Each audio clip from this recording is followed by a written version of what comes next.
Usually, when we talk about a medical diagnosis, there's this certain expectation of like mechanical precision. Right, yeah. Like you fall, you break your arm, and the X-ray just shows this jagged white line across the humerus. Mm-hmm. And the orthopedic doctor just, points to the screen and says, well, there it is, broken.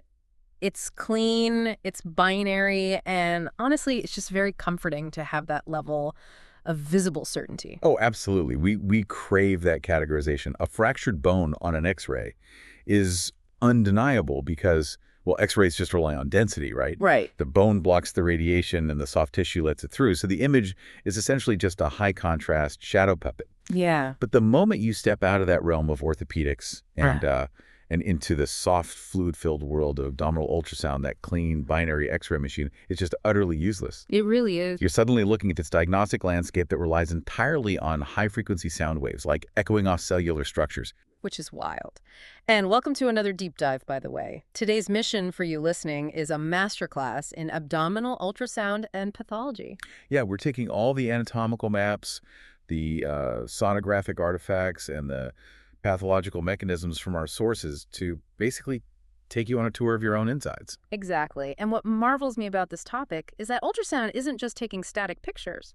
You aren't just looking at a snapshot of a single moment in time. Right, it's dynamic. Yeah, you're using sound waves to witness the body's internal plumbing, its chemical processing plants, and its fluid dynamics, all functioning in real time. You're literally watching bile move. Yes. You're seeing arterial pulses, you're observing a living machine. But before we get to the cool pathologies, we really have to establish a foundational rule for looking at abdominal organs. Which is so important. It all comes down to understanding the critical difference between diffuse disease and focal disease. Right, because that distinction dictates entirely how a patient is actually going to present clinically, right? Like in the emergency room or the clinic. Exactly. So a diffuse disease is something that affects the entire organ globally. The pathology is happening all over, infiltrating literally every square inch of the organ's tissue. Just everywhere. Yeah. And because it alters the organ's cellular structure as a whole, it fundamentally destroys the organ's ability to function. Wow. And when systemic function is ruined, the blood work just goes haywire. You get abnormal laboratory results because the organ is, well, it's no longer doing its chemical job for the rest of the body. Okay, let's unpack this starting with the alternative. If a diffuse disease ruins the whole factory, a focal disease is a completely different architectural problem. Very different. Because a focal disease is isolated. Think of like a benign cyst or a solitary tumor. It's just taking up real estate in one specific spot. Right. The surrounding tissue, the rest of the organ, might be perfectly healthy and functioning at full capacity. Which means the patient's lab results might be completely normal. That's so crazy to me. I know, right? Like, a patient could have a golf ball-sized tumor in their liver, but because the rest of the liver is compensating, their blood work shows absolutely nothing wrong. Wow. They might be completely asymptomatic. A focal disease often doesn't ruin overall function because it just doesn't infiltrate the cellular machinery everywhere. Unless, of course, that focal mass happens to be sitting right on top of a vital tube, right? Like blocking the plumbing or secreting rogue hormones. Oh yeah, that changes things. Like a tiny benign mass that happens to grow inside a major bile duct that will cause severe, agonizing symptoms. Oh, absolutely. Not because the whole liver is failing, but because it created a localized mechanical traffic jam. That's a perfect way to put it. And understanding that distinction between diffuse function wreckers and focal space occupiers is basically the lens through which we have to view every single organ we're about to explore today. Okay, so before we can even look at those organs, we need to map the terrain. Yeah. We need to understand where things actually live in the abdomen. And crucially, where fluid hides when a disease process causes a leak. Right. Because the abdomen isn't just this empty hollow box. It is highly compartmentalized by these membranes. And the most important of these is the peritoneum. Yeah, the best way to visualize the peritoneum is to think of it as a completely closed, complexly folded membrane sac that houses your major internal organs. I always like to compare the peritoneum to, like, a sealed plastic grocery bag. I love that analogy. Yeah, imagine you have the sealed bag sitting on a kitchen counter, and inside that bag, you have your intraperitoneal organs. We can remember what lives inside this bag with the mnemonic GLSS, right? So that's gallbladder, liver, ovaries, stomach, spleen, and some bowel. Exactly. Mhm. And these organs are covered by what's called the visceral peritoneum. Think of that as like a microscopic layer of shrink wrap adhering directly to the organs themselves. Mm-hmm. And the outer sac, the actual grocery bag containing it all, is the parietal peritoneum. And this anatomical layout is what dictates the fluid dynamics of the human body. Because of the way the organs are packed inside this sac, it creates these potential spaces. Like little crevices. Exactly. Crevices, gutters, and little pockets between the organs in the peritoneal folds. In a perfectly healthy person, these spaces are empty, save for a tiny bit of lubricating fluid. Right. But when a patient is sick, say they have a malignant cancer producing inflammatory exudate, or they're in benign liver failure producing watery transudate fluid, or they've suffered a traumatic injury and are bleeding, that fluid is subject to gravity. It has to go somewhere. Yeah, it's going to pool in very specific, predictable anatomical pockets. And these hiding spots have incredibly specific names based on their neighboring organs, don't they? They do. You have the subphrenic space, which is tucked right under the diaphragm, just above the liver. Then you have the subhatic space, which is inferior to the liver. And a highly critical pocket right here on the right side is called Morris's pouch. Right, Morrison's pouch. It sits right in the crevice between the liver and the right kidney. And then on the left side, there's the lesser sac, which is this tiny hidden compartment tucked away between the pancreas and the stomach. And if the fluid overflows those upper spaces, it travels down what are called the paracolic gutters. Literally drainage ditches. Yeah. Running down the lateral sides of the abdomen, right next to the ascending and descending colon, gravity just pulls the fluid down these gutters straight into the pelvis. Yep. And in the pelvis, fluid collects in the retropubic space, also known as the space of Retzius, sitting just anterior to the bladder. Okay. And in female anatomy, fluid will also pool in the anterior cul-de-sac between the bladder and uterus, and the posterior cul-de-sac between the uterus and the rectum. So if you're listening and wondering why you should care about all these anatomical gutters and pouches, picture this scenario. You're in a severe car accident. The paramedics rush you to the emergency room.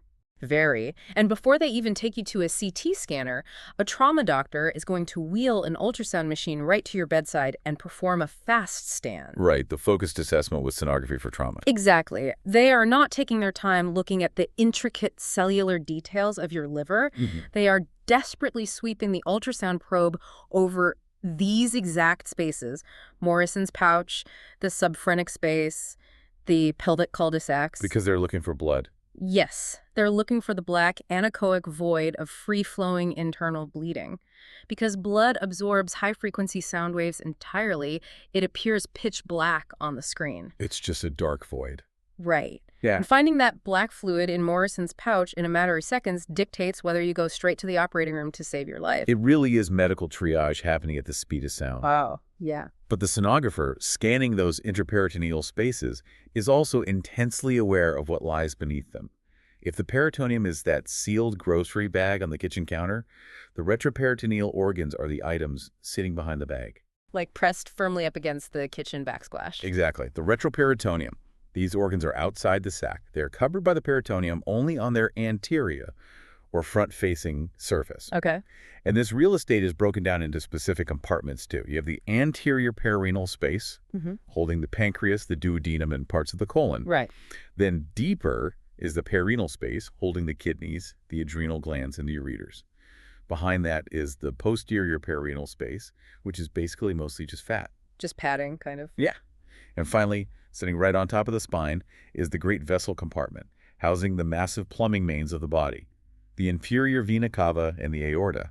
And recognizing this separation between the peritoneum and the retroperitoneum changes the entire surgical and diagnostic approach, right? Well, fundamentally. Because if a patient has a severe bacterial infection or a massive hemorrhage in the retroperitoneum, that fluid is anatomically walled off from the intraperitoneal cavity. Right. The grocery bag protects the organs inside it from the chaos happening behind it on the backsplash. And vice versa. So now that we've mapped the real estate, let's look at the largest resident in the right upper quadrant, the liver. The big one. Yeah, and we need to view the liver not just as a piece of meat, but as a massive, highly complex chemical processing plant that is honestly highly susceptible to distress. It works so hard. It really does. So we're focusing first on the diffuse diseases we mentioned earlier, the conditions that wreck the whole factory's function. And to understand liver function failure, we really have to look at the distress signals in the blood work. The functional cells of the liver are called hepatocytes. Okay, hepatocytes. When these hepatocytes are damaged, inflamed, or dying, their cell membranes literally rupture. And when they rupture, they spill their internal chemical contents directly into the bloodstream. Yeah, two of the most critical enzymes they spill are ALT and AST. So when a physician sees highly elevated ALT and AST on a lab report, it is a glaring red flag for diffuse hepatocellular disease. The cells are literally bursting open. And then there's the whole story of bilirubin. Oh, bilirubin is fascinating. Right. When bilirubin levels spike in the blood, a condition called hyperbilirubinemia, the patient presents with jaundice. Their skin and the sclera, the whites of their eyes, literally turn a sickly yellow. It's very visible. But bilirubin isn't a disease itself, right? It's a waste product of hemolysis, which is just the natural breakdown of old, dying red blood cells. Exactly. The metabolic pathway of bilirubin is just this beautiful, complex example of the body's chemistry. When a red blood cell reaches the end of its lifespan, the spleen destroys it, and that releases unconjugated bilirubin. And this specific form of bilirubin is highly toxic, right? Yes, highly toxic, and crucially, it's water insoluble. It cannot dissolve in blood. So it can't travel on its own? Right. It has to bind to a transport protein called albumin just to float through the bloodstream to reach the liver. Ah, okay. The hepatocyte's primary job in this pathway is to take that toxic, unconjugated bilirubin and, quote-unquote, conjugate it. The liver cell enzymatically attaches a sugar molecule to it. And that sugar molecule is basically the magic key. By attaching it, the liver makes the bilirubin water-soluble. Bingo. And once it's water-soluble, the liver can excrete it into the bile ducts, where it travels down to the intestines and is eventually eliminated from the body in stool. So taking that chemical process into the diagnostic realm, if a patient's blood test shows high unconjugated bilirubin, it tells us the problem is happening before the liver processing step. Because it hasn't gotten the sugar molecule yet. Exactly. Either the body is destroying red blood cells so fast that the liver can't keep up, or the hepatocytes themselves are too sick and damaged to perform the conjugation process. Okay, that makes sense. However, if the blood shows high conjugated or direct bilirubin, it tells a completely different story. It means the hepatocytes are working perfectly. They attach the sugar molecule. But the plumbing downstream is blocked. Oh, so it can't get out. Right. The bile cannot exit the liver, so the fully processed conjugated bilirubin basically backs up and spills directly back into the bloodstream. It's literally the difference between a broken factory and a blocked loading dock. That's a great analogy. So let's apply this cellular dysfunction to the most common diffuse liver disease sonographers actually encounter, fatty liver, clinically known as hepatic steatosis. Right. This is a condition heavily linked to metabolic syndrome, obesity, and diabetes. The hepatocytes physically gorge themselves, filling up with tiny droplets of lipid fat. And what's fascinating about hepatic steatosis is the disconnect between the cellular damage and the patient's symptoms. Right, because they don't always feel sick. The patient might have elevated liver enzymes as the fat-stuffed cells struggle, but they often feel completely fine. Zero physical symptoms. But the moment the sonographer places the ultrasound probe on the right upper quadrant, the physics of the disease become violently apparent on the screen. Because fat looks different. Entirely. Yeah. A healthy, normal liver appears as a nice, uniform, medium gray texture. A fatty liver is highly echogenic. It appears brilliantly, abnormally bright white. But it's not just the color, is it? It's what that fat actually does to the sound waves. Yeah, this is the physics part. Because the liver is so densely packed with lipid droplets, it causes severe acoustic attenuation. The high-frequency sound waves from the ultrasound transducers struggle to penetrate through the fatty tissue. It blocks them. Right. The sound energy is rapidly absorbed and scattered by the fat interfaces. By the time the sound waves reach the deeper posterior parts of the liver, they've lost all their energy. And the result is a sonographic image where the top of the liver is blindingly bright, and the deep portion of the liver is cast in this dark, obscured shadow. It becomes nearly impossible to see the diaphragm or the normal blood vessels running through the deep tissue. It's acoustically similar to trying to shine your car's high-beam headlights into a dense fog. Oh, that's a good comparison. The light just scatters back at you, blinding you to what's Mm. in the distance. Sometimes, however, the fat doesn't infiltrate the liver evenly, right? Right, it can be patchy. You can get focal fatty infiltration, where a patient has a perfectly normal medium gray liver, but they have one distinct patch that is bright white and stuffed with fat. Mhm. Or conversely, you see focal fatty sparing. This is where the entire liver is blindingly bright from steatosis, except for one isolated, perfectly normal dark patch of healthy tissue, usually situated right next to the gallbladder. And to the untrained eye, that isolated dark patch of healthy tissue in a sea of bright fat looks exactly like a terrifying hypoechoic tumor. It just stands out in stark contrast. It does, but the diagnostic key here lies in the architecture. Mm. Neither focal fatty infiltration nor focal fatty sparing exert what we call mass effect. Meaning they don't behave like a solid object taking up space. Precisely. A true solid tumor will violently push, compress, and displace the blood vessels around it as it grows. Fatty sparing or infiltration simply blends around the existing vessels. Oh, I see. The blood vessels pass right through the contrasting tissue undisturbed, maintaining their normal, straight anatomical course. It confirms you're looking at a metabolic infiltration process, not a solid growing mass. But fatty liver is just the beginning of the diffuse disease spectrum. If the chemical plant isn't just sluggish, but is actively dying and replacing its functional tissue with scar tissue, we arrive at cirrhosis. The big one. Yeah, this is profound cell death and fibrosis. While chronic viral hepatitis is a major culprit, alcoholism is the most common driver. And clinically, cirrhosis is where the systemic consequences of liver failure become catastrophic. The patient presents with profound jaundice because they cannot conjugate bilirubin. They have intense fatigue, muscle wasting, severe weight loss. And sonographically, the destruction is unmistakable. The smooth, homogeneous, medium-grade texture of a healthy liver is entirely replaced by a coarse, heterogeneous, almost gravel-like texture. And the physical shape of the organ warps too, doesn't it? It really does. The massive right lobe of the liver shrinks and shrivels as the cells die. But interestingly, the much smaller caudate lobe, which sits on the posterior aspect of the liver, actually hypertrophies. It enlarges. Right, it enlarges. And this happens because the caudate lobe has its own independent venous drainage system directly into the inferior vena cava, sparing it somewhat from the toxic blood flow destroying the rest of the organ. Right, it's trying to help. Yeah, it grows larger in a desperate, futile attempt to compensate for the failing right lobe. And if you look closely at the surface of a cirrhotic liver, using a high-frequency linear ultrasound probe, you can see the capsular contour. A normal liver surface is perfectly smooth, like a sheet of glass. A cirrhotic liver surface becomes horribly nodular and bumpy, like cobblestone. If those regenerative nodules are tiny micronodular, measuring less than 3 millimeters, it heavily points to alcohol-induced damage. Okay.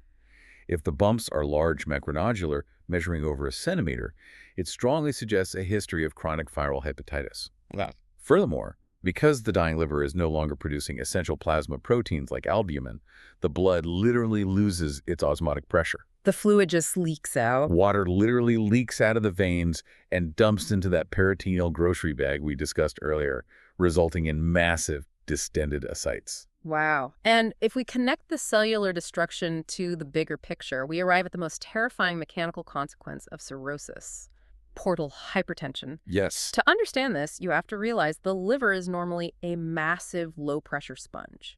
It's designed to effortlessly filter massive amounts of nutrient-rich venous blood arriving from the digestive tract via the portal vein. Right. The portal vein is collecting all the raw materials from your stomach and intestines and delivering them to the hepatic chemical plant.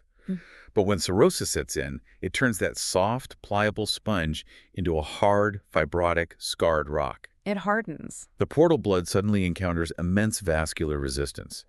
The pressure inside the portal vein skyrockets as it tries to force blood into an organ that will literally no longer accept it. But that massive volume of blood has to go somewhere, right? The human circulatory system cannot just stop. No, it can't. Fluid dynamics dictate that blood will always seek a lower pressure system. So in severe portal hypertension, the blood flow in the portal vein actually reverses direction. It flows backward. It flows away from the liver. This is called hepatofugal flow, and observing it with color Doppler ultrasound is just a striking diagnostic moment.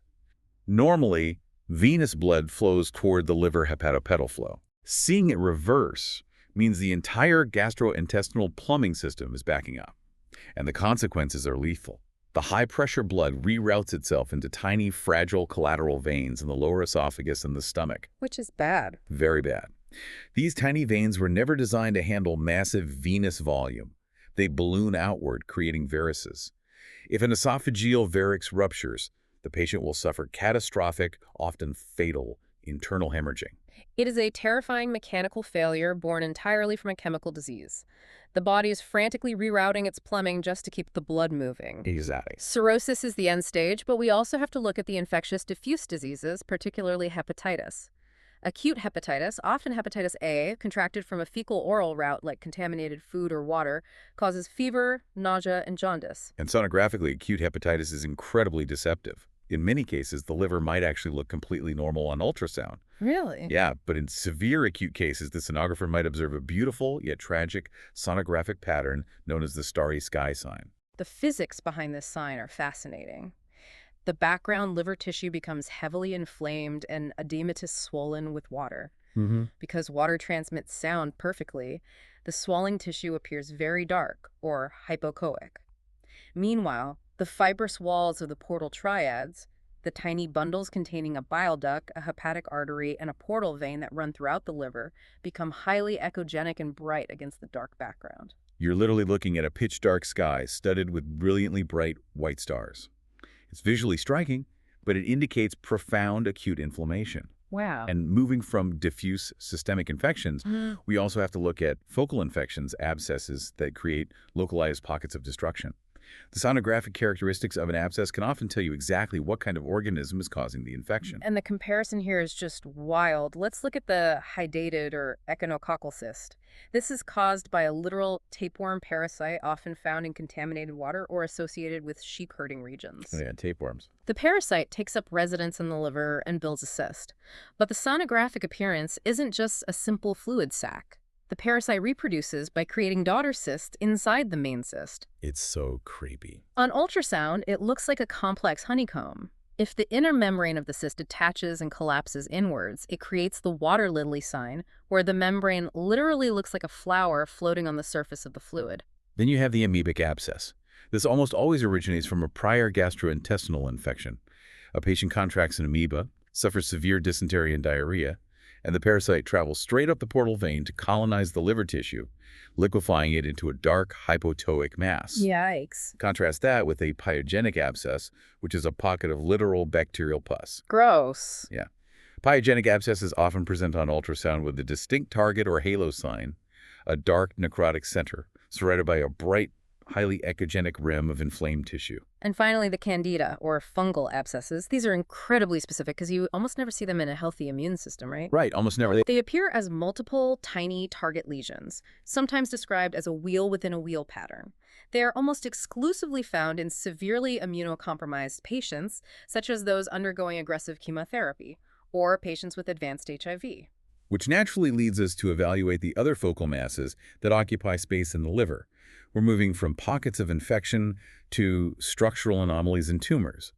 And what surprises many people is the sheer variety of benign things that can grow in the liver without causing any harm whatsoever. Yeah, the liver is highly prone to benign incidental findings. Simple hepatic cysts are incredibly common. They're just thin-walled sacs filled with Seacroft fluid. On ultrasound, they meet all the criteria for a simple cyst. They're perfectly black, anechoic with perfectly smooth walls. And they demonstrate a vital acoustic principle, posterior acoustic enhancement. Because the fluid inside the cyst absorbs zero sound energy, the ultrasound waves travel through it effortlessly. He's not even there. Exactly. When those high-energy waves finally hit the solid liver tissue directly behind the cyst, they create a bright, artificially hyper-illuminated area. It is the exact opposite of the dark shadow caused by a dense gallstone. Right. Now, the most common benign solid tumor found in the liver is a mouthful, the cavernous hemangioma. It's essentially a congenital malformation, a tangled knot of tiny blood vessels. And the physics of why a hemangioma looks the way it does is critical. Because it's a sponge-like network of microscopic vessels, there are thousands of tiny interfaces between the walls of the vessels and the blood inside them. Thousands of them. Yeah. Every single one of those tiny interfaces reflects a little bit of sound back to the transducer. The cumulative effect of all those echoes makes the hemangioma appear as a sharply defined, brilliantly bright, echogenic solid mass. Another benign mass is the hepatocellular adenoma. Yeah. What makes this one clinically significant is its hormonal link. It's heavily associated with women who have a long history of using oral contraceptives. That's a key detail. These adenomas are prone to hemorrhaging and can cause sudden, severe pain if they bleed into the peritoneal cavity. We also occasionally see lipomas, which are just focal, highly echogenic collections of fat tissue. But the most diagnostically challenging benign lesion is focal nodular hyperplasia, or FNH. It's the second most common benign liver tumor, and it is universally known as the stealth lesion. It earns that title because FNH is composed of normal hepatocytes, Kupffer cells, and bile duct elements, just arranged in an abnormal hyperplastic clump. So it's made of the same stuff. Because it's made of the exact same cellular material as the rest of the liver, it is perfectly isoechoic.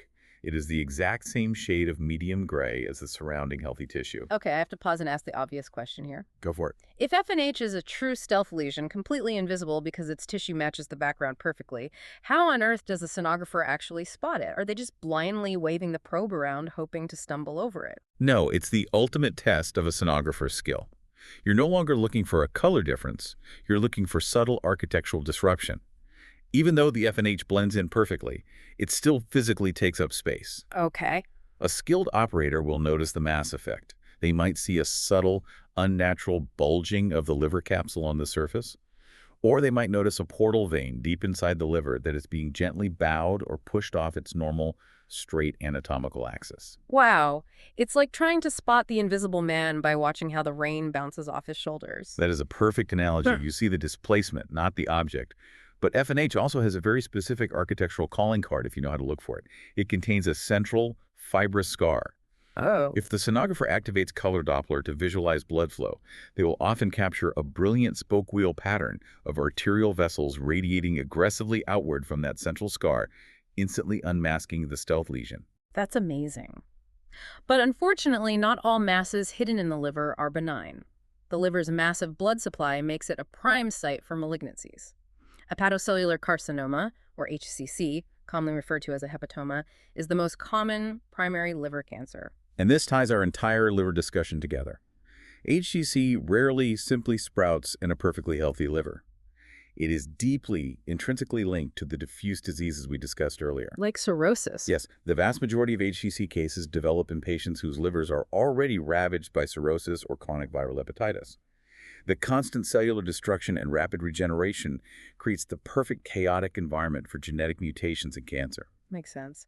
Clinically, a patient with HCC will often show a massive spike in a specific tumor marker in their blood called AFT, or alpha-fetoprotein. And sonographically, HCC often presents as a solitary, poorly defined hypoechoic mass. It appears darker than the surrounding coarse, bright cirrhotic liver tissue. And because the liver is already failing, the tumor is almost always accompanied by a belly full of ascites. Which is just a tragic combination. It is. But here's the most sobering reality about liver cancer. The most common cancer found in the liver does not actually originate in the liver. It's metastatic disease. Right. The liver acts as the body's ultimate blood filter. It receives a massive volume of venous blood from the GI tract and arterial blood from the aorta. Unfortunately, this makes it a massive net that catches traveling cancer cells circulating in the bloodstream. Cancers from the lungs, the colon, and the breast are the most notorious for metastasizing to the liver. And because these metastatic cells arrive via the circulatory system, they don't just plant one tumor, they pepper the organ. Metastatic disease almost always presents sonographically as multiple masses scattered diffusely throughout the liver lobes. And incredibly, the sonographic appearance of these multiple masses can sometimes give the diagnostician a clue as to where the primary cancer is hiding in the body. Really? How? Well, if the multiple masses are hypoechoic, or dark, it frequently correlates with a primary breast or lung cancer. If the masses are hyperechoic, or bright, it strongly points toward a gastrointestinal origin, like colorectal cancer. Oh, wow. And if the masses take on that target or bullseye appearance, a bright center with a dark halo, it is highly suspicious for either bronchogenic lung cancer or colon metastasis. That is incredible. We also have to mention the pediatric side of primary liver cancer. Hepatoblastoma is essentially the infant version of HCC. It's the most common malignant liver tumor in young children. Heartbreaking. Like HCC, it causes highly elevated AFP levels and presents as a large, solid mass. Interestingly, it's genetically linked to a specific overgrowth disorder called Beckwith-Wiedemann syndrome, where children present with macrosomia, an abnormally large tongue, and enlarged organs. When any of these primary liver diseases, whether it's end-stage cirrhosis or early-stage HCC, destroy the organ beyond repair, the only remaining cure is an orthotopic liver transplant. Right. In the United States, the single most common disease driving the need for liver transplantation is chronic hepatitis C. And the surgical plumbing required for a liver transplant is just staggering.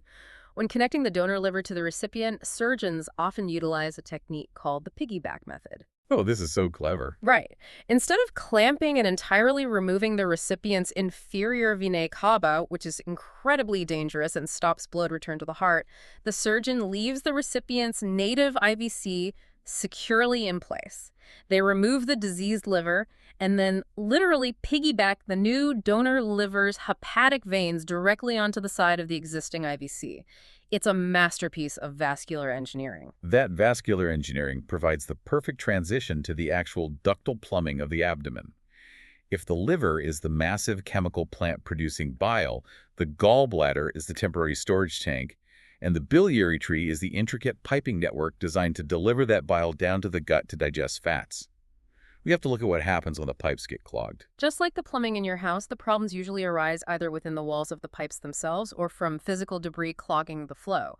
Let's examine the wall issues first. The gallbladder wall can grow benign polyps. These are tiny, localized overgrowths of tissue attached to the intermucosal lining by a little stalk.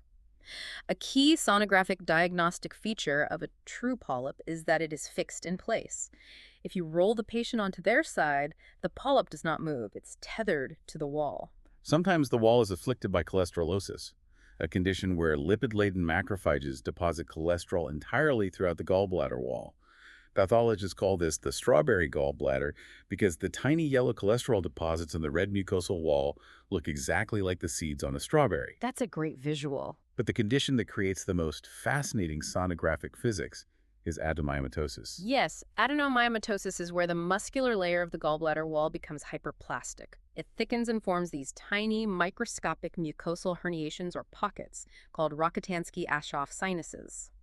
And here's the mechanism: tiny cholesterol crystals precipitate out of the bile and get permanently trapped inside these deep sinus pockets. And when the high-frequency ultrasound beam hits one of those trapped cholesterol crystals, the sound doesn't just bounce back once.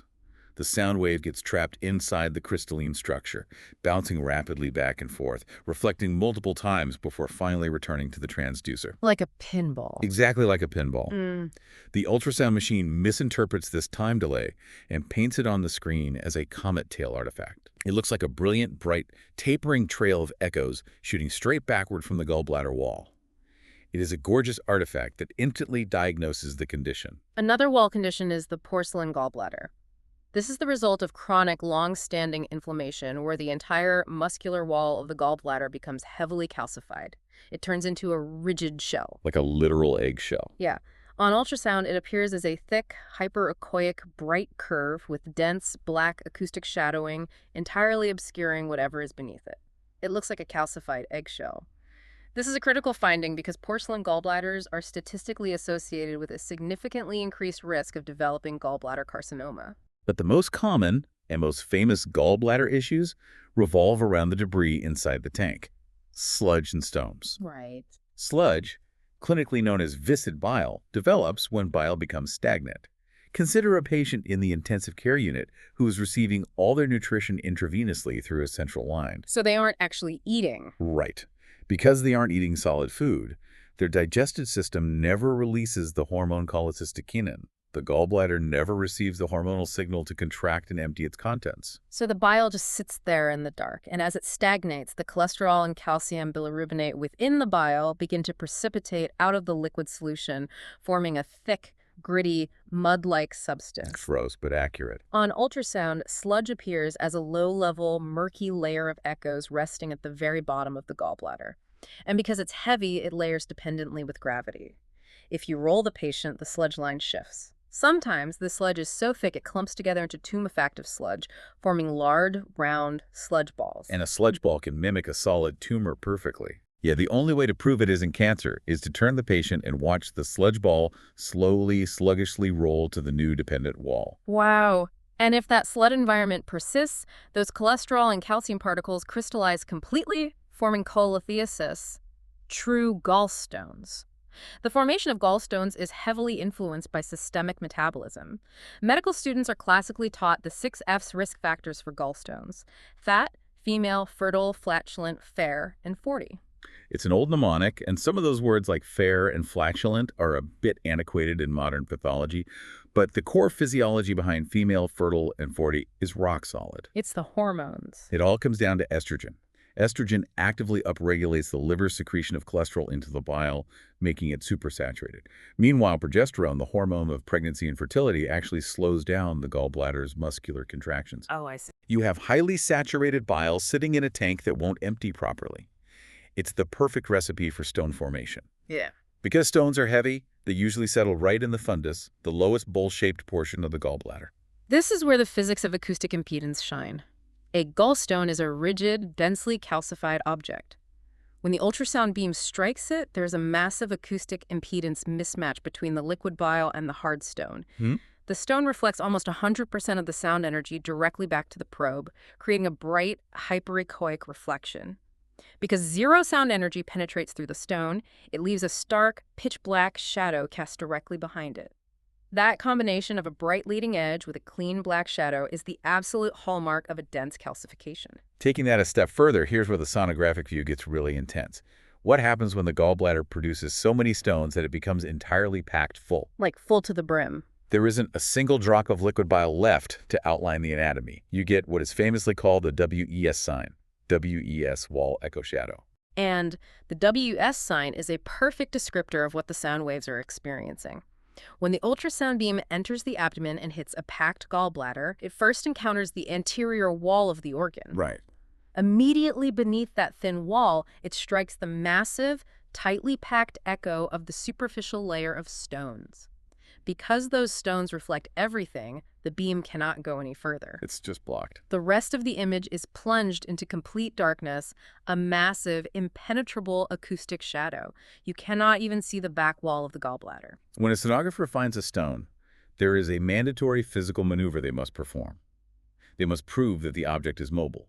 They will literally make the patient roll onto their left side, the left lateral decubitus position. To see if it moves. Exactly. Yeah. They watch the screen to ensure the bright echogenic stone breaks free and rolls down to the new dependent portion of the gallbladder neck or fundus. Well, why? Because if that bright object does not move with gravity, it is not a free-floating stone. Oh, it could be something worse. It could be a heavily calcified polyp firmly attached to the wall, or worse, a tumor. Mobility proves the diagnosis. But stones don't always stay politely in the gallbladder. When the gallbladder contracts to squeeze out bile, a small stone can be ejected right out of the cystic duct and travel down into the main plumbing line, lodging securely in the common bile duct. Which is bad news. This condition is called cholelithiasis. It is the single most common cause of biliary obstruction. And this brings us back to the vital clinical difference we established earlier between obstructive and non-obstructive jaundice. Exactly. If a stone wedges itself into the common bile duct, the CBD, the flow of bile to the duodenum is physically stopped. The bile backs up, fills the liver, and the conjugated bilirubin spills aggressively into the blood. Right. This is obstructive jaundice. The patient is usually writhing in agonizing right upper quadrant pain.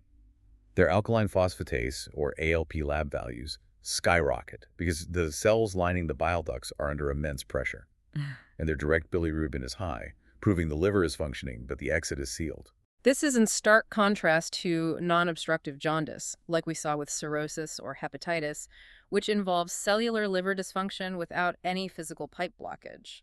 In non-obstructive jaundice, the patient usually doesn't have that acute, sharp colic pain, and their indirect, unconjugated bilirubin is the primary elevated lab value. When there is a physical obstruction, the plumbing upstream of the blockage is going to balloon outward from the immense hydrostatic pressure. Ultrasound is perfect for visualizing this ductal dilation. That's so easy to see. Normally, the bile ducts running alongside the portal veins inside the liver are tiny, barely visible strings. But if they dilate, they balloon up to the exact same size as the adjacent portal vein. On the screen, this creates the shotgun sign or the parallel tube sign. It literally looks like the double barrels of a shotgun running through the liver tissue. Furthermore, if the obstruction is very low, say a tumor sitting in the head of the pancreas that physically clamps down on the exit point where both the common bile duct and the main pancreatic duct join the intestine, both of those massive systems will back up simultaneously. A double blockage. The sonographer will see the severely dilated CBD and a severely dilated pancreatic duct, a finding known as the double duct sign. The backup of bile isn't just a mechanical problem, it's a breeding ground for severe inflammatory conditions. Acute cholecystitis is the sudden, angry inflammation of the gallbladder. It's almost always caused by a gallstone migrating and getting permanently wedged in the narrow neck of the gallbladder or the cystic duct. No. The gallbladder cannot drain, the walls become thick, swollen, and edematous, often showing a dark, hypoketotic halo around the organ. And clinically, diagnosing acute cholecystitis relies heavily on the Murphy sign. This is not just general abdominal pain. This is exquisite, highly localized, reproducible tenderness that occurs exactly when the sonographer presses the ultrasound probe directly over the sonographically visualized gallbladder while asking the patient to take a deep breath. It's very specific. The patient will literally gasp and stop breathing because the inflamed organ hits the pressure of the probe. If the bacterial infection from stagnant bile spreads out of the gallbladder and into the actual bile ducts, you get acute cholangitis. This is a life-threatening systemic infection.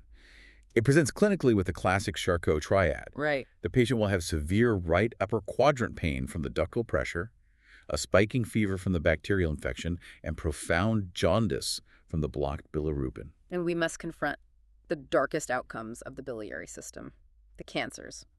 Primary gallbladder carcinoma is a terrifying diagnosis. It progresses incredibly rapidly, aggressively invading the adjacent liver tissue, and carries a nearly 100% mortality rate. It's incredibly aggressive. Sonographically, it does not look like a neat round tumor. It often presents as a bulky, irregular, asymmetric thickening growing outward from the gallbladder wall, obliterating the normal lumen. And importantly, it is almost exclusively found in elderly patients who have a long chronic history of gallstones and chronic cholecystitis. The bile ducts themselves can also develop cancer known as cholangiocarcinoma. The most notorious and common type of cholangiocarcinoma is called a Klatskin tumor. Ah, the Klatskin tumor. This specific tumor is defined by its location. It grows insidiously right at the hepatic hilum, the exact bifurcation point where the left and right hepatic ducts merge to form the common hepatic duct. So it's right at the intersection. Right at the choke point. It pinches off the flow from both lobes of the liver entirely. Sonographically, you will see massive dilation of the intrahepatic ducts spreading through the liver, but they abruptly terminate in a tangled stump at the hilum where the Klatskin tumor is blocking the exit. Before leaving the biliary system, it is crucial to recognize the specific pediatric presentations. These are heartbreaking but absolutely vital to diagnose early. Biliary atresia is a congenital condition where the extrahepatic biliary tree is severely narrowed or completely absent from birth. The baby basically has no pipes. Right. The infant's liver has no physical way to excrete bile. If it's not diagnosed and surgically corrected immediately, usually with a Kasai portoenterostomy, the backed up bile will destroy the infant's liver, causing fatal cirrhosis within months. Sonographically, where you expect to see the tubular common bile duct, you only see a solid hyperechoic fibrous cord. Pediatric patients can also present with choledochal cysts, which are congenital massive cystic dilations of the common bile duct itself. And there is Caroli disease, a rare congenital disorder characterized by segmental, sac-like dilations of the intrahepatic bile ducts deep inside the liver. Okay. Because the portal veins run right alongside these ballooned bile ducts, color Doppler reveals a distinct central dot sign, a tiny dot of color flow from the vein surrounded by the black, dilated cystic duct fluid. Tracing the common bile duct down from the liver and gallbladder brings us to its termination point in the duodenum. And sitting right there, nestled in the C-loop of the duodenum, is our next major retroperitoneal organ, the pancreas. The pancreas. The pancreas is an anatomical and physiological marvel because it is entirely unique. It acts as two completely distinct, highly specialized organs physically wrapped into one single piece of glandular tissue. It's the ultimate dual-function powerhouse. You have the exocrine function and the endocrine function. To relate this to your everyday metabolism, the exocrine side is the heavy-duty industrial juicer. I like that. When you eat a giant fatty steak and a big potato, the exocrine acinar cells of the pancreas immediately start producing massive amounts of digestive enzymes. They produce amylase to aggressively break down the complex carbohydrates and lipase to emulsify and break down the heavy fats. And these have their own pipes, right? These highly corrosive juices travel through a central pipe system running the length of the organ, the main duct of Wirsung, and occasionally an accessory duct called Santorini, which eventually merge with the common bile duct and dump into the gut. That is the exocrine pipeline. But nestled microscopically among those acinar cells is the endocrine side, the hormone factory. These are the famous islets of Langerhans. They have absolutely nothing to do with ducts or digestion. No, completely separate. They monitor blood chemistry and dump hormones directly into the vascular bloodstream. When you eat a piece of chocolate cake and experience a massive sugar spike, the beta cells in these islets release insulin to drive the glucose into your cells. If you're starving, the alpha cells release glucagon to force the liver to release stored sugar back into the blood. The anatomy of the pancreatic duct system is prone to a very common variant called pancreas divisum. During normal fetal development, the dorsal and ventral buds of the pancreas are supposed to fuse together, merging their ductal networks so the vast majority of the juices flow easily out the large main duct of Wirsung. But sometimes they don't fuse. Right. In divisum, this fusion fails. The two systems remain separate, forcing the vast majority of the massive exocrine juice output to squeeze through the tiny, inadequate accessory duct of Santorini. It creates a tremendous anatomical bottleneck. And any bottleneck in the pancreatic plumbing significantly increases the risk of the most devastating pancreatic pathology, acute pancreatitis. Acute pancreatitis is an explosive chemical cascade. While divisum can cause it, it is most commonly triggered by either a gallstone migrating down and getting wedged right at the exit point in the duodenum, causing the digestive juices to back up under high pressure, or by heavy acute alcohol toxicity. And the mechanism of acute pancreatitis is brutal. Because the juices cannot escape, the powerful digestive enzymes, specifically amylase and lipase, become prematurely activated while they're still inside the pancreatic ducts. Oh, that's terrible. They literally begin to autodigest the organ. The pancreas begins eating its own tissue. The blood work instantly reflects this chemical warfare. Amylase levels in the blood spike incredibly fast within hours, but they also clear quickly. So what do you look for then? Lipase levels. They rise a bit slower, but remain elevated in the blood for much longer, making lipase the more specific and reliable indicator that the pancreas is currently digesting itself. Sonographically, the very early stages of acute pancreatitis can be deceptive, right? Like the organ might look relatively normal, but as the severe inflammatory response sets in, the pancreas swells with edema. It becomes significantly enlarged. Huge. And because it is saturated with inflammatory fluid, the normally echogenic glandular tissue becomes very dark and hypoechoic on the ultrasound screen, making it stand out sharply against the surrounding retroperitoneal fat. The real danger occurs when those corrosive enzymes begin leaking outside the boundaries of the pancreas and start digesting the surrounding retroperitoneal fat and blood vessels. Uncontrolled digestion. This uncontrolled leakage leads to specific fluid collections. If the inflammatory enzymatic fluid is just spreading freely through the tissue planes without any boundary, it's called a phlegmon. It's essentially a chemical burn spreading through the abdomen. But the body is highly adaptive. If the patient survives the initial chemical assault, the body attempts to contain the damage. It reacts to the corrosive pancreatic fluid by building a thick wall of fibrous scar tissue entirely around it, encapsulating the toxic fluid into a localized sac. Right, to trap it. This is called a pancreatic pseudocyst. It is called a pseudocyst because, unlike a true cyst, it does not have an epithelial mucosal lining. Its wall is just raw inflammatory scar tissue. These pseudocysts most commonly form in the lesser sac, that hidden potential space between the pancreas and the stomach we mapped out earlier. If a patient subjects their pancreas to repeated chronic bouts of inflammation, usually driven by relentless chronic alcoholism, the acute disease permanently transitions into chronic pancreatitis. And it never fully heals. The cycle of continuous chemical digestion and cellular repair eventually destroys the soft, functional glandular tissue entirely. It's replaced by hard, fibrotic, non-functional scar tissue. And the sonographic evolution here is stark. Unlike the swollen dark organ of acute pancreatitis, the chronic pancreas is severely atrophied. It shrinks. It shrivels up.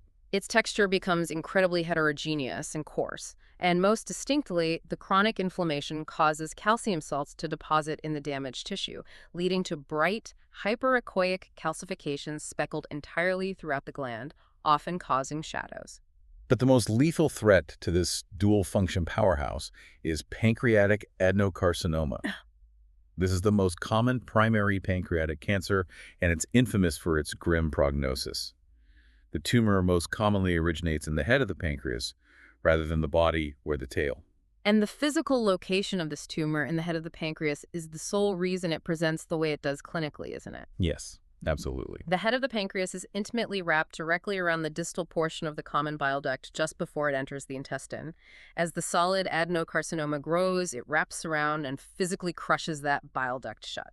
The result is painless jaundice. The patient's skin and eyes turn yellow.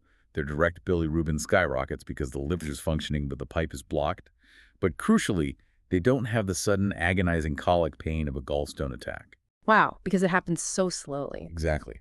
The tumor slowly, silently squeezed the pipe shut over weeks. This slow mechanical obstruction leads to a classic, highly specific physical exam finding known as a Courvoisier gallbladder. Because the bile duct is clamped completely shut at the very bottom by the pancreatic tumor, the bile backs up the entire length of the biliary tree, all the way into the gallbladder. It just swells. The gallbladder becomes massively, chronically distended. It swells so large that a physician can physically palpate it as a smooth, firm, non-tender lump right under the patient's right rib cage. It's a stark, chilling reminder of how deeply interconnected the abdominal anatomy truly is. A lethal cancer hiding silently in the retroperitoneal pancreas reveals itself by blowing up the gallbladder in the intraperitoneal cavity. Moving from the digestive juices of the pancreas, we must now delve deeper into the retroperitoneum to explore the filtration system of the body. We are shifting to the kidneys. The kidneys are amazing. They really are architectural marvels, highly vascularized filters designed to remove metabolic waste and regulate blood pressure. Before we can even talk about renal disease, we have to acknowledge that kidneys are prone to a wild variety of normal, benign anatomical variants. These variants are perfectly healthy, but they can totally trick a sonographer into diagnosing a tumor if they aren't careful. Oh, like what? For example, a dromedary hump. This is just a localized, thick bulge of normal cortical tissue on the lateral border of the left kidney. It's literally caused by the heavy spleen pressing down on the developing kidney during fetal growth, molding its shape. Similarly deceptive is the hypertrophic column of Burton. The outer meat of the kidney, the cortex, is supposed to sit on the outside. But sometimes a thick column of this normal cortical tissue folds deeply inward, pushing right into the central bright sinus of the kidney. It looks exactly like a mass. Right. On ultrasound, it looks exactly like a solid, invasive mass. The sonographer must use color Doppler to prove that the normal blood vessels flow smoothly through it, proving it's just a structural fold of normal tissue. But perhaps the most dramatic congenital variant is the horseshoe kidney. During early fetal development in the pelvis, the lower poles of the two distinct kidneys accidentally fuse together across the midline of the body. So they're connected. Yeah. As the fetus grows and the kidneys ascend into the abdomen, they rise as one giant U-shaped organ. Importantly, the connecting bridge of kidney tissue called the isthmus is draped horizontally right over the top of the pulsating aorta. Having mapped the normal variants, let's look at what happens when the filtration architecture fails. Medical renal disease, broadly known as renal failure, is categorized by the speed of its onset. Acute renal failure, or ARF, happens abruptly over days or weeks. Very fast. The patient suddenly stops producing urine, a condition called oliguria. Their blood work instantly shows massive, dangerous spikes in BUN and creatinine. Let's break those labs down because they explain the physiology perfectly. BUN stands for blood urea nitrogen. It's a toxic waste product created when your liver breaks down proteins. Creatinine is a metabolic waste product generated by the constant wear and tear of your skeletal muscles. Both of these toxins are supposed to be constantly filtered out of the blood by the kidneys and excreted in urine. So they're high. If BUN and creatinine are spiking in the blood, it's definitive proof that the renal filters have suddenly stopped working. Sonographically, in acute renal failure, the kidneys are in a state of severe shock and inflammation. They become physically enlarged. The outer cortex, which houses the microscopic filtering units called glomeruli, becomes heavily inflamed and highly echogenic. It appears significantly brighter than the adjacent liver or spleen tissue. However, despite being swollen and bright, the internal architectural boundaries between the cortex and the inner medullary pyramids remain intact. Contrast that abrupt shock with chronic renal failure, or CRF. Mm. This is not a sudden attack. This is a slow, relentless destruction of the kidney's nephrons over years or decades. Our study guide notes that the most common underlying cause of CRF is poorly managed diabetes mellitus, followed closely by chronic hypertension. So the vessels are just taking damage. Right. The high blood sugar and high blood pressure slowly scar and destroy the delicate filtration capillaries. Clinically, a patient with CRF still exhibits the high BUN and creatinine levels because the filtration is still failing. But sonographically, it looks like the exact opposite of the acute phase. They shrink. The kidneys are not swollen, they atrophy. They become small, heavily shrunken, and extremely bright and echogenic because the soft filtration tissue has been entirely replaced by dense, reflective fibrotic scar tissue. Crucially, the functional outer rim, the cortex, becomes paper-thin, often measuring less than a centimeter thick. The architecture is obliterated. The destruction of renal tissue leads us directly into a vital comparison provided by the source text regarding cystic diseases of the kidney. And here's where medical terminology can be incredibly misleading to a patient. What's fascinating here is how the exact same descriptive word cystic can carry totally different, completely distinct prognoses depending entirely on the patient's age, whether the disease is in one kidney or both, and the overall volume of the organ. Exactly. Let's break down the 4 specific cystic diseases. First is autosomal recessive polycystic kidney disease, or ARPKD. The recessive form is entirely genetic, and it is utterly devastating. It's seen only in fetuses, neonates, and young infants. Just babies. Both kidneys are massively bilaterally enlarged. But here's the sonographic trick. When you look at an infant with ARPKD on ultrasound, you don't actually see giant black fluid-filled cysts. The kidneys just look incredibly bright and echogenic. The physics behind that appearance are profound. The cysts in ARPKD are microscopic. There are millions of tiny dilated renal tubules. Because they're so small, the ultrasound beam encounters millions of tiny acoustic interfaces between fluid and tissue. So it scatters. Those millions of interfaces snatter and reflect the sound waves intensely, painting the entire massively enlarged kidney bright white on the screen. These infants have severely abnormal kidney labs, and tragically, they often die shortly after birth, not from renal failure, but from pulmonary hypoplasia. Their lungs fail to develop because the massive kidneys restrict their growth in the womb. Second on the list is autosomal dominant polycystic kidney disease, or ADPKD. This is the adult form. It's also genetic, and it's also bilateral, affecting both kidneys. But the presentation is completely different. How so? In adults, the kidneys become massively enlarged, but they are filled with huge, highly visible anechoic cysts of wildly varying sizes. Over decades, these expanding cysts slowly crush and destroy the normal intervening renal tissue, leading to abnormal labs, chronic hypertension, and eventually necessitating dialysis or a transplant in mid-adulthood. Third is multicystic dysplastic kidney. Now, this condition breaks the rules of the previous two. It can be seen in patients of any age, from neonates to adults, but crucially, it is almost always unilateral, affecting only one single kidney. Right, just one. It's not a genetic systemic disease, it's a developmental misfire during fetal growth. The affected kidney never formed properly. It's essentially a useless, grape-like cluster of cysts with absolutely no functional renal tissue. But here's the clinical twist. Because the other contralateral kidney is usually perfectly healthy and compensates fully, the patient's systemic filtration is fine. Their BUN and creatinine labs are completely normal. Right, that's lucky. They often have no symptoms at all, and it's frequently discovered entirely by accident during a routine ultrasound for something else. And finally, the fourth condition, acquired cystic disease. The name gives the context.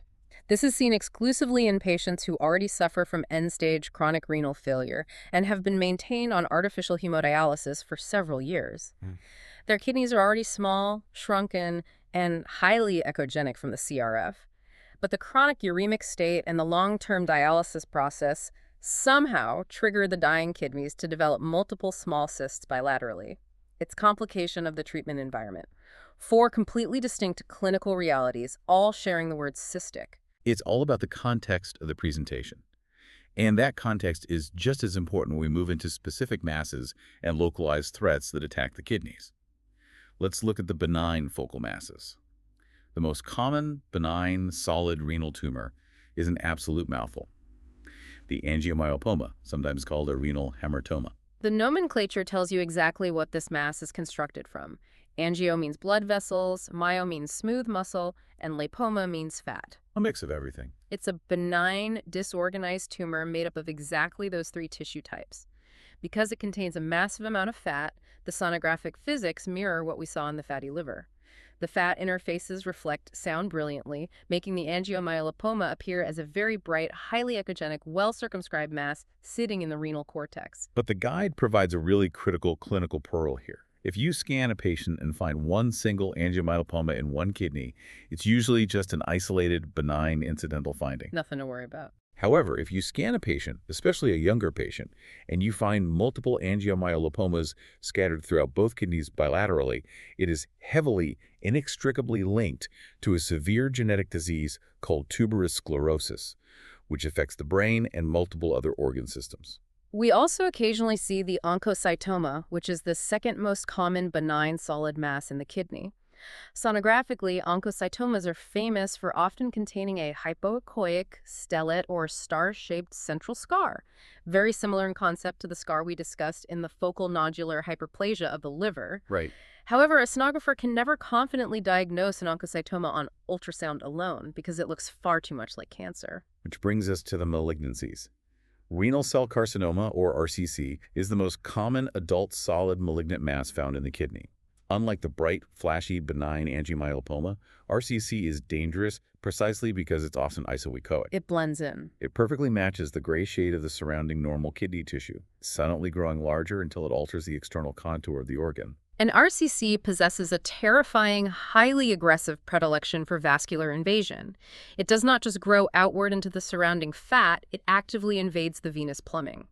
It's awful. The tumor will literally breach the wall of the renal vein and begin growing a solid tumor thrombus inside the vessel.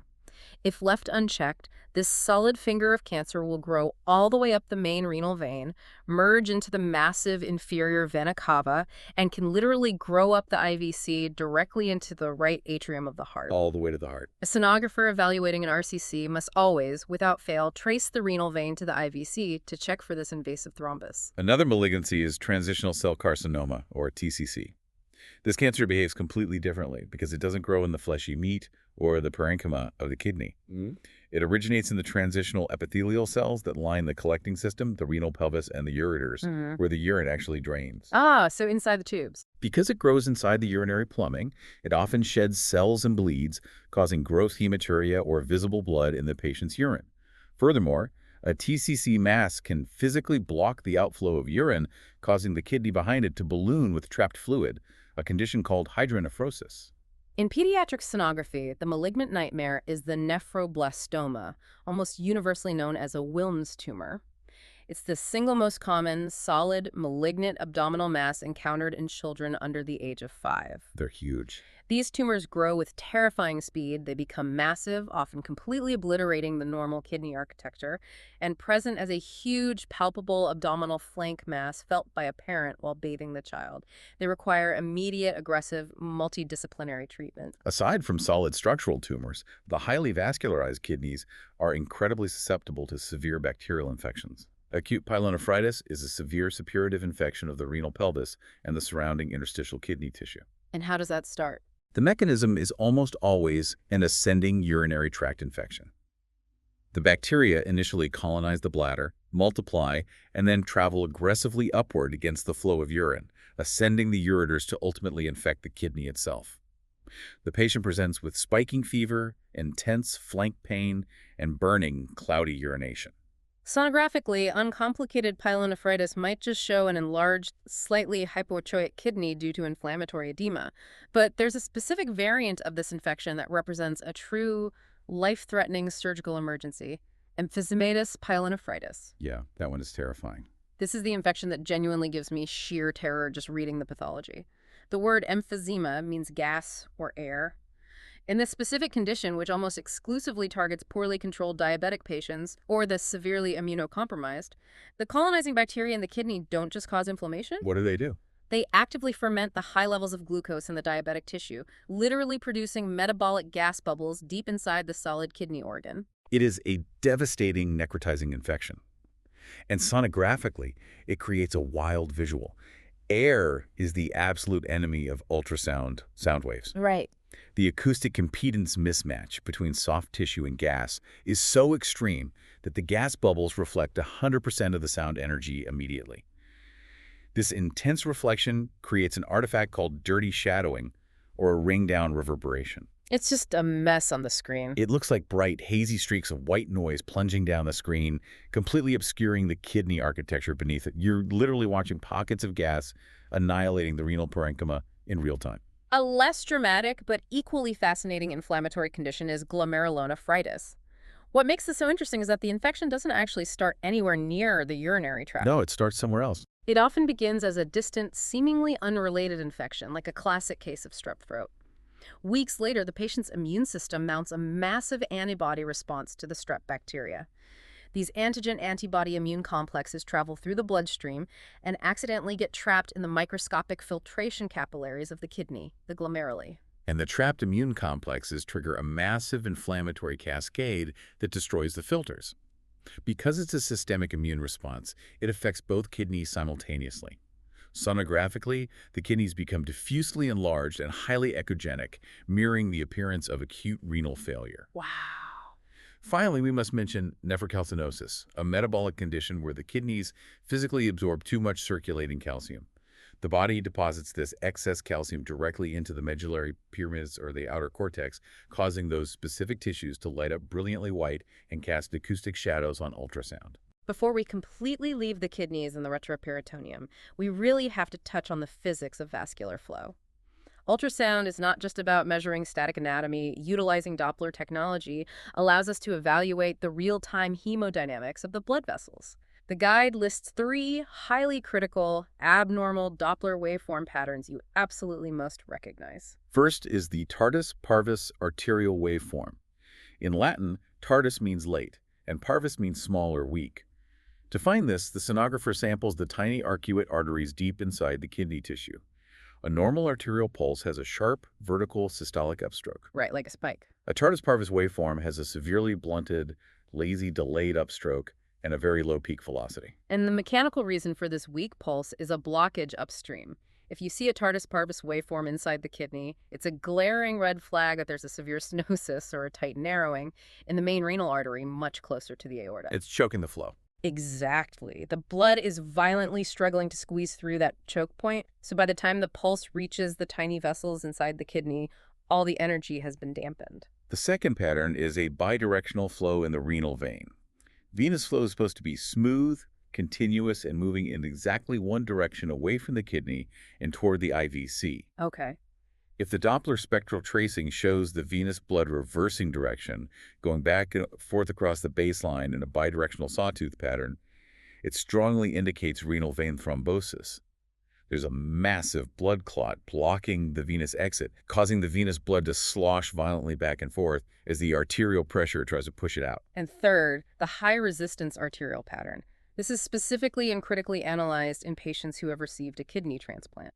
A normal kidney has low vascular resistance. It accepts constant forward blood flow throughout the entire cardiac cycle, even when the heart is resting during diastole. Right. But if a patient's immune system begins actively rejecting the transplanted kidney, the allograft tissue mounts a massive inflammatory response.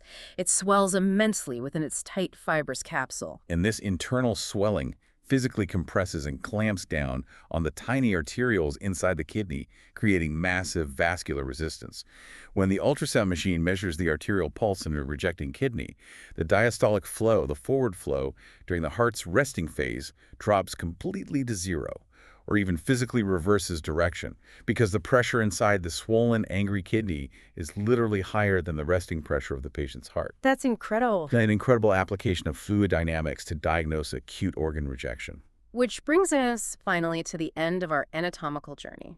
We have spent this entire time evaluating the solid organs, the massive liver, the dual-function pancreas, the filtering kidneys. And now we move to the gut. We're going to end our deep dive by briefly transitioning out of the retroperitoneum and looking at the hollow bowel, specifically focusing on the single most common reason for emergency abdominal surgery in the entire world. We are looking for the appendix.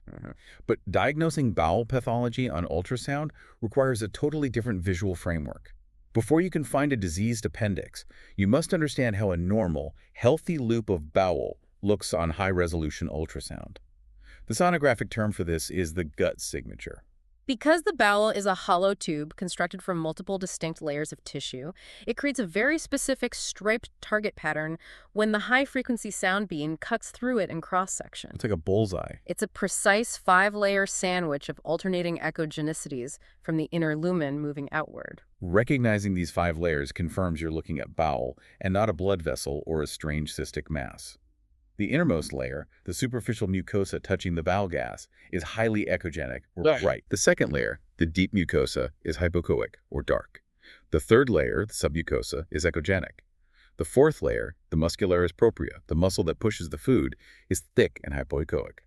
And the outermost boundary, the serosa, is a thin, echogenic white line. Bright, dark, bright, dark, bright. That's the gut signature. And when a patient arrives in the emergency room with severe right lower quadrant pain, the physician is hunting for acute appendicitis. This is the acute inflammation of the vermiform appendix, which is a tiny, blind-ended tubular structure dangling off the cecum of the large intestine. Right. Clinically, the classic textbook presentation is severe rebound pain located exactly at the McBurney point. This is an anatomical landmark located roughly 1/3 of the distance along an imaginary line drawn from the anterior superior iliac spine of the right hip bone directly to the umbilicus or belly button. When the sonographer applies the high-frequency linear probe directly over the McBurney point, they're hunting for a structure that meets 3 highly specific sonographic criteria. First, they must trace the tube to prove it is blind-ended, confirming it's the appendix and not just a random loop of small bowel. Check. Second, they measure the outer diameter. A normal appendix is tiny. If the outer diameter measures greater than 6 millimeters, it proves the wall is pathologically swollen and edematous. Third, and most crucially, the sonographer must physically press down on the structure with the probe to prove it is non-compressible. So what does this physical maneuver actually mean? Why is compressibility the ultimate diagnostic key here? It comes down to the mechanics of inflammation. Ultrasound isn't just a camera, it is a physical diagnostic tool. A normal, healthy lurt of bowel is soft and pliable. If you press down firmly with the ultrasound probe, a normal appendix will easily squish flat under the pressure. But an acutely inflamed appendix is entirely different. It's violently engorged with blood demonstrating fiery hyperemia if you turn on the color Doppler. Very angry. More importantly, the lumen is packed full of infected pus and inflammatory fluid under immense hydrostatic pressure. An inflamed appendix will not give way. It remains perfectly round, taut, and rigid under the heavy pressure of the ultrasound probe. Like a balloon ready to pop. And pressing on that rigid, inflamed tube will elicit a massive involuntary pain response from the patient. The non-compressibility is the direct physical and visual confirmation of a surgical emergency.